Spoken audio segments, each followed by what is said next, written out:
Bonjour à tous. Donc nous voilà aujourd'hui, ce jeudi 4 avril. Nous allons commencer par prier. Père éternel, nous prions Seigneur, nous sommes venus devant ton trône, à tes pieds Seigneur. Je prie Seigneur que tu puisses nous donner la compréhension, la connaissance de ta parole. Et dans cette lecture, je prie Seigneur que quelqu'un sera touché, quelqu'un sera béni, quelqu'un sera transformé et renouvelé au nom de Jésus. Père éternel, prends la gloire. Et je prie Seigneur qu'on puisse venir à toi Seigneur avec un cœur ouvert Seigneur.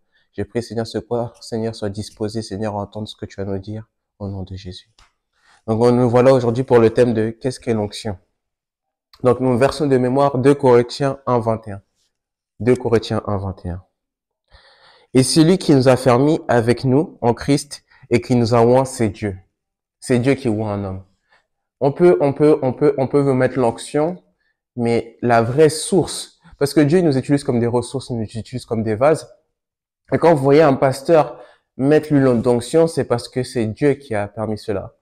Certaines, vous devez chercher à connaître la source, pas seulement à avoir les ressources. Par exemple, si vous cherchez juste à acquérir de l'argent, il faut savoir la source de cet argent. Il ne suffit pas juste d'avoir de l'argent, mais savoir la source. Père éternel, je prie Seigneur, aide-nous au nom de Jésus. Donc nous allons commencer. Donc notre Père nous dit, nombre de gens cherchent à comprendre ce qui provoque exactement les miracles. Quand ils voient un homme de Dieu imposer les mains à un malade et que ce dernier est guéri, ils veulent savoir ce qui est passé de sa main dans le corps du malade qui a causé la guérison. Les hommes sont à la recherche de résultats, ils sont à la recherche de solutions. Donc aujourd'hui, Dieu nous appelle à être des personnes qui vont être loin et des personnes qui vont marcher avec l'onction de Dieu. Et dans cette parole, dans ce qu'il dit notre pasteur, il nous dit que il y a quelque chose qui provoque des miracles, il y a quelque chose qui provoque des guérisons, il y a quelque chose qui provoque encore des signes et des projets dans ces temps et dans cette saison. Et nous savons que c'est seulement l'onction de Dieu qui peut faire cela. Continuons. Quand on dit que quelqu'un est tombé sous l'onction, la question est qu'est-ce que l'onction? Donc là, nous allons commencer à définir l'onction.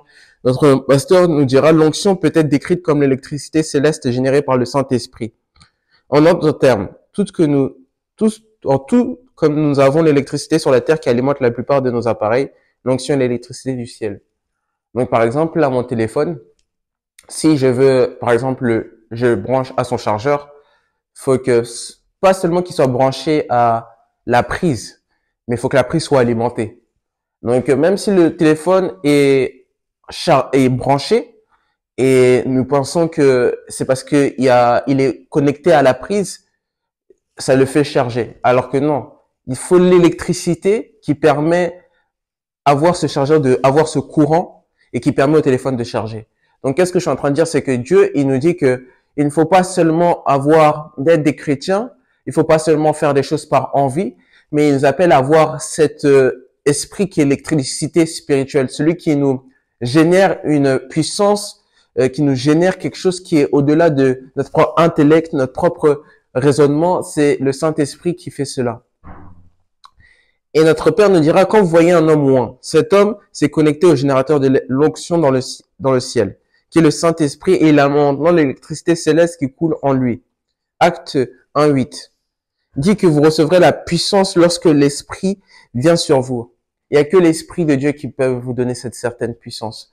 Il y a la puissance qu'on peut obtenir par certaines choses, mais la puissance que nous voulons acquérir dans cette temps, dans cette saison-là, c'est le Saint-Esprit qui est capable de nous donner cette puissance. Nous pouvons chercher des solutions ailleurs, mais nous savons que la véritable solution, il dit, je suis le chemin, la vérité et la vie. Donc, il n'y a aucun autre chemin, il n'y a aucune autre vie, il n'y a aucune autre vérité que celui qui est obtenu dans le nom de Jésus. Nous continuons. C'est cette connexion avec le Saint-Esprit qui fait couler l'onction au travers de vous. Vous devez noter cependant que l'onction n'est pas le Saint-Esprit. Le Saint-Esprit est le générateur de l'onction. Le Saint-Esprit est Dieu lui-même. Nous voyons qu'on appelle la Trinité, Dieu le Fils, Dieu le Père et Dieu le Saint-Esprit. Ils ont chacun leur rôle. Nous voyons que Jésus est venu ici pour faire l'œuvre d'un homme sur cette terre, c'est-à-dire qu'il était représentant de Dieu, mais en même temps il était humain, c'est-à-dire qu'il est venu en tant que chair. Et nous avons ce que nous appelons aujourd'hui l'Esprit. Il dit que vous recevrez le Saint-Esprit. Et quand il surviendra sur vous, vous allez marcher en puissance et en feu. Et c'est ce que le Saint-Esprit fait en nous. c'est que le Saint-Esprit, il est pas seulement là pour juste, il est là pour nous convaincre, il est là pour nous guider, il est là pour nous aider et nous donner pour des directions et pour ramener à la correction. Nous pouvons continuer. Ni comment allez-vous alors vous connecter au Saint-Esprit pour avoir l'onction? La première chose que vous devez noter est qu'il est appelé le Saint-Esprit, car il ne peut supporter quoi que ce soit d'amphi.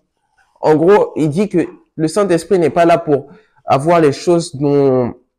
Il est là pour enlever toute souillure, tout ce qui n'est pas fait de ta propre chair, tout ce qui est fait de ta propre chair, il est là pour remplacer quelque chose qui est spirituel, quelque chose qui fait au-delà de notre connaissance, au-delà de ce qu'on peut avoir comme raisonnement, de même notre propre intellect. Le Saint-Esprit, il est là pour...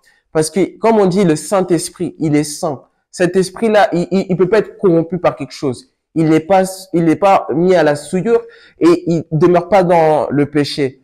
Comme quand en tant que chrétien, ce que la parole dira, c'est que nous sommes scellés au Saint-Esprit. C'est-à-dire que vous pouvez pas vous trouver dire à un moment le Saint-Esprit m'a quitté. Vous pouvez bien sûr le rejeter comme on peut rejeter toute chose, on peut rejeter un cadeau, on peut rejeter Dieu, mais le Saint-Esprit est scellé. C'est-à-dire même quand vous commettez un péché, le Saint-Esprit il est là pour vous donner une correction. Et ne pensez pas que Dieu il veut pas de vous. Il dit que il est là, il cherche pas. Il dit que même s'il y a une brebis qui est égarée, qu'il est capable de laisser les 99 autres. Et c'est ce que Dieu il nous appelle aujourd'hui. C'est le moment où tu sens que tu deviens. Dieu il utilise les faibles pour nous fortifier. Il dit qu'il utilise des choses folles de ce monde. Ah, donc si vous connaissez Dieu, vous allez savoir que vous allez marcher dans une certaine mesure et une expérience qui est nouvelle. Donc quand vous marchez avec le Saint-Esprit, celui qui est là, qui est capable de nous faire marcher sur des certaines dimensions spirituelles, c'est parce qu'il nous a donné la force et le courage. Il nous pousse vers Dieu à chaque moment, à chaque instant. Nous allons continuer par la suite. Il dit, Dieu n'ordonne pas un pécheur. Donc, Amos 3.3 dit que deux hommes ne peuvent marcher ensemble que s'ils sont d'accord. Si vous n'êtes pas saint, le Saint-Esprit ne peut pas œuvrer en vous. Il faut venir à l'église en pensant que nous allons être changés. Ne venez pas en tant que personne qui veut rester la même personne. Quand vous allez quelque part, vous cherchez seulement à avoir une expérience, à expérimenter quelque chose. Nous voyons nos pères spirituels, ils ont une expérience. Quand vous voyez les gens qu'on nomme aujourd'hui, les Reinhard Bonnke, toutes ces personnes-là, c'est des personnes qui ont marché avec Dieu, dans leur pratique, dans leur façon de parler du Saint-Esprit. Nous pouvons voir pas mal de personnes. Quand vous les voyez comment ils parlent du Saint-Esprit, c'est comme s'ils étaient leurs amis, quoi. Et vous allez voir que même Catherine Kuhlman, dans ses prédications, vous allez voir que souvent, quand elle parle du Saint-Esprit, elle parle avec tellement d'amour, tellement d'intimité. Et c'est ce que Dieu cherche. C'est ce que le Saint-Esprit qui est en nous, il nous fait grandir. Il nous fait grandir. Nous marchons vers la perfection. Nous ne sommes pas parfaits par défaut. Et c'est une marche, c'est quelque chose qu'on œuvre continuellement et quotidiennement. Et il dit qu'on ne peut pas marcher si on n'est pas d'accord, si on ne met pas en commun. Parce que sinon, ça va, si, le fait de ne pas être en accord, ça ramène on va pas arriver dans un seul objectif. Il y aura des divisions, il y aura des querelles, il y aura des malentendus. Le truc, quand on est en accord, c'est-à-dire qu'on marche dans un seul but, ensemble, sur une seule même vision, avec unité, avec amour, avec force. Il dit, un, on chassera 1000, deux, on chassera 10 000. Donc, quand on est en accord, quand on marche ensemble, c'est là où on trouve notre force, c'est là où on devient comment on appelle ça, des combattants vaillants. On est des vaillants héros en toute chose. Et il dit aussi que aussi, tout comme la connexion qui s'installe entre vous et un homme, quand vous parlez sa langue, vous vous connectez au Saint-Esprit quand vous parlez en langue. Plus vous parlez en langue, plus vous générez de l'électricité céleste dans votre corps et plus vous serez oint. Vous voyez, votre niveau d'onction dépend fortement de la quantité de foi que vous avez. Pas la qualité, pas seulement la qualité, il faut la quantité. À un moment, on dit que des fois dans ce monde, on dit que c'est bien d'avoir la quantité, mais le truc, c'est quand on marche avec Dieu, il faut chercher la quantité et la qualité. On peut pas juste être des gens qui ont la qualité. Mais quand la qualité, elle est là, il faut la quantité. Et quand il y a la quantité, c'est parce qu'il y avait la qualité. Et on fait en sorte de se bâtir, de devenir un fondement aussi dans notre propre. Il faut que Dieu réside en nous à chaque moment, à chaque instant. Et il dira que dans Jude 1,20, vous dit de vous édifiez-vous sur votre très sainte foi en priant par le Saint-Esprit. Plus vous parlez en langue, plus votre foi sera grande.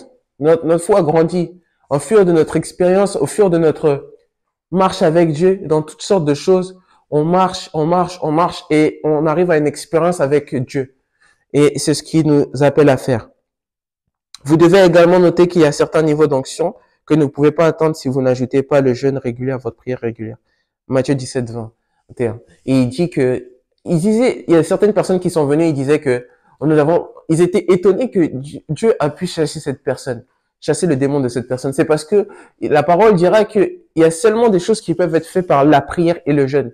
Donc, si on prie seulement, on n'aura pas ce résultat. Si on jeûne seulement, on n'aura pas il faut les deux. Les deux marchent ensemble. Quand quelqu'un jeûne, c'est aussi le moment où on se prie, où on regarde à Dieu seulement. Et quand on prie, c'est aussi ce moment-là où on se repose. On se repose parce qu'on sait que notre homme intérieur a besoin de cette faim.